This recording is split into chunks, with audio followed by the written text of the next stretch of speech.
हमसे इस बाग की हालत नहीं देखी जाती। रात बस रात ही होती तो कोई बात नहीं, उसका आकार मगर दूना नजर आता है। जितने चमकीले सितारे थे वो सब डूब चुके, सारा आकाश बड़ा सूना नजर आता है। बुलबुलें खुश थी उम्मीदों के तराने गाए, लेके पतझड़ से बहारों को चमन सौंप दिया। अब तो मासूम गुलाबों की ये घायल खुशबू शीश धुनती है कि खारों को चमन सौंप दिया।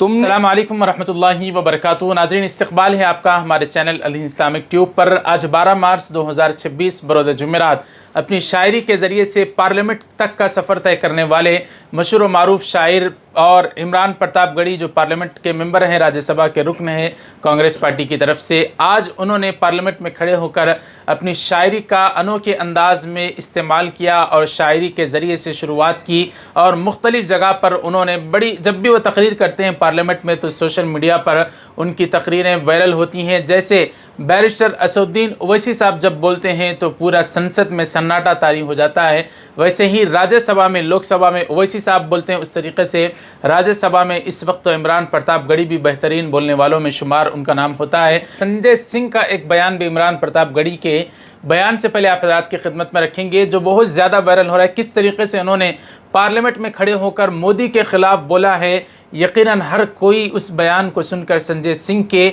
उस बयान को सुनकर सकते में पड़ जा रहा है। आप हज़रात पहले मुख्तसर सा संजय सिंह का बयान सुनिए, उसके बाद इमरान प्रतापगढ़ी का बयान सुनते हैं। भगौड़ा इस समय कौन है पूरा देश जान रहा है।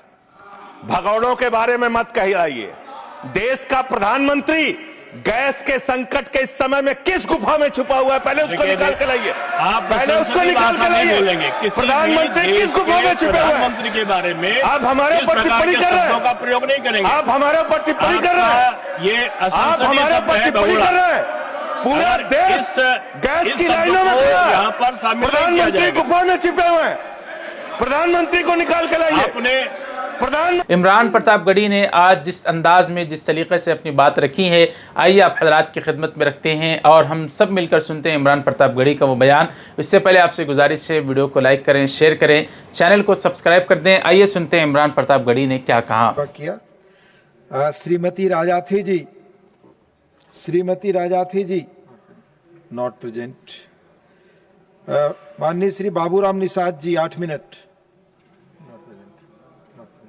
Baburam Nishad ji not present. Shri Imran Pratapgarhi ji 5 minute. धन्यवाद सभा सर माइक। हाँ बोले। धन्यवाद सभापति महोदय।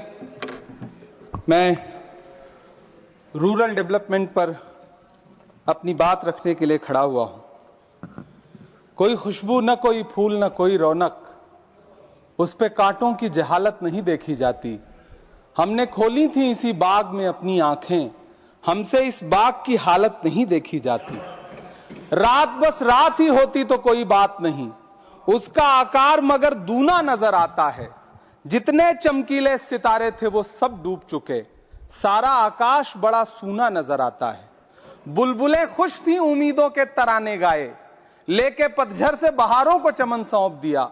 अब तो मासूम गुलाबों की ये घायल खुशबू शीश धुनती है कि खारों को चमन सौंप दिया। तुमने क्या काम किया उनके अभावों के लिए, जिनकी मेहनत से तुम्हें तख्त मिला, ताज मिला। उनके सपनों के जनाजों में तो शामिल होते, जिनके चुप रहने की वजह से तुम्हें राज मिला। उदय प्रताप जी ने बहुत शानदार ये कविता कही है कि कवि की आवाज बगावत पे उतर आई है, दल के दलदल से हमें कोई सरोकार नहीं। तुमने इस देश की तस्वीर बिगाड़ी ऐसे, जैसे इस देश की मिट्टी से तुम्हें प्यार नहीं। वरना अंजाम वही होगा जो पहले भी हुआ। कुर्सी तो कुर्सी है, निगाहों से उतर जाओगे। मौत आनी है जब आएगी तुम्हारी खातिर, मौत से पहले बहुत पहले ही मर जाओगे।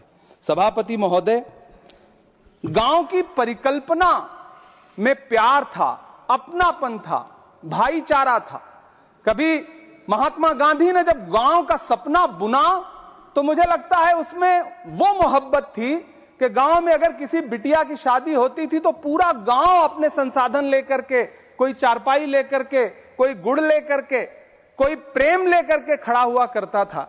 लेकिन पिछले 2014 के बाद से गांव में जो नफरत बो करके विकास किया गया है वो अद्भुत और अकल्पनीय है। हालत यह है, हम जिस गांव में पैदा हुए उन गांव में कोई सीताराम चाचा, कोई भगवती चाचा हम लोगों की उंगली पकड़ करके चौराहों पर हमें मिल जाता था, आशीर्वाद भी देता था और डांटता भी था। लेकिन मौजूदा स्थिति यह हो गई है कि गांव में चाय, जो गुड़ की चाय बना करती थी, उसकी चकल्लस में जो चर्चा होती थी, उसमें जब से चाय में चर्चा वाली राजनीति घुसी है, उसने पूरे गांव का माहौल ऐसा कर दिया कि आप अब एक दूसरे से प्रेम से बैठ के बात भी नहीं कर सकते। मैं, माननीय मंत्री जी यहां पर मौजूद हैं, रूरल डेवलपमेंट के मंत्रालय के बजट पर चर्चा हो रही है। चाहे मनरेगा हो, चाहे किसान हो, सारा इससे जुड़ा वर्ग परेशान है। मजदूरों की स्थिति ऐसी है कि आप मनरेगा को प्रोत्साहित करने के बजाय मनरेगा को समाप्त करने की कोशिशों में लगे हुए। सच बात यह है कि राज्यों पर भार डाल करके आप मनरेगा खत्म कर देना चाहते हैं और उसके लिए आपने नाम लिया है कि आप उसका नाम बदल करके बीग्राम जी करके उसके पीछे आप इसको छुपा लेंगे। गांव में सड़कों की स्थिति खस्ता हाल है, चाहे उत्तर प्रदेश हो, चाहे मध्य प्रदेश हो, चाहे गुजरात हो, चाहे राजस्थान हो। गांव में सड़कों की स्थिति ऐसी है कि किसी गर्भवती महिला को अगर अस्पताल ले जाना हो तो सड़कें ऐसी हैं कि उन पे चलने वाले वाहन शायद अस्पताल तक महिलाएं पहुंच भी नहीं पाती हैं, उनका प्रसव रास्ते में ही हो जाता है। महोदय, गांव में हालत यह है कि किसान आपके सामने सरकार के सामने लगातार अपनी मांगे लेकर के खड़ा रहा, लेकिन इस सरकार ने दिल्ली के रास्ते की तरफ कूच करने वाले किसानों की राह में फूल नहीं बिछाए बल्कि कीलें बिछाई। 750 से ज्यादा किसान शहीद हुए। कीमत तो बहुत बढ़ गई शहरों में धान की, लेकिन विदा न हो सकी बेटी किसान की। मौका मिला तो लोगों ने कुर्सी के वास्ते तस्वीर ही बिगाड़ दी हिंदुस्तान की। सभापति महोदय, इस सरकार में बातें तो बड़ी बड़ी रही। बजट की बात करके यह कहा गया कि गांव का विकास करेंगे, लेकिन प्रधानमंत्री की जो आवास योजना है, प्रधानमंत्री आवास योजना के तहत गांव में आवास बनते हैं और इनकी राज्य सरकारें उन आवासों पर बुलडोजर चलाती हैं। ऐसे कई मामले अलग अलग राज्यों में देश के सामने हैं। आप कहेंगे तो मैं पटल पर रख दूंगा, अभी हाँ पटल पर रख दूंगा, ऑथेंटिकेट कर दूंगा। महोदय, जब पीएम आवास योजना के तहत बनने वाले घरों पर बुलडोजर चलेंगे तो आप गांव के कौन से विकास की परिकल्पना कर रहे हैं?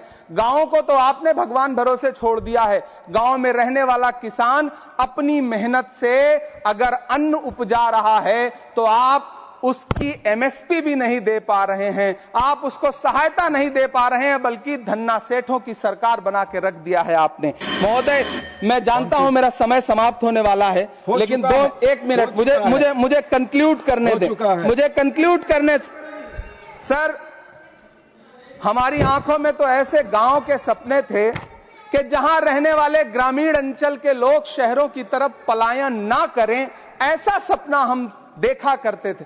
लेकिन गांव में डेवलपमेंट के नाम पे इस सरकार ने मूलभूत सुविधाओं से भी गांव को वंचित रखा हुआ है, जिसकी वजह से गांव पलायन करके शहर की तरफ भाग रहे हैं और गांव के गांव खाली होते जा रहे हैं। तो नाज़रीन, ये दोनों बयानात आपने सुने, इमरान प्रतापगढ़ी का और संजय सिंह आज़ाद का। आपको कैसे लगे ज़रूर कमेंट करके अपनी राय से आगाह करें। वीडियो को अगर अभी तक लाइक नहीं किया तो ज़रूर लाइक शेयर करें, चैनल को सब्सक्राइब कर दें। मिलते हैं अगले वीडियो में, इजाज़त दीजिए। अस्सलाम वालेकुम रहमतुल्लाहि व बरकातुहू। रमज़ान की इन मुबारक दिनों में हमें भी अपनी दुआ में याद रखें।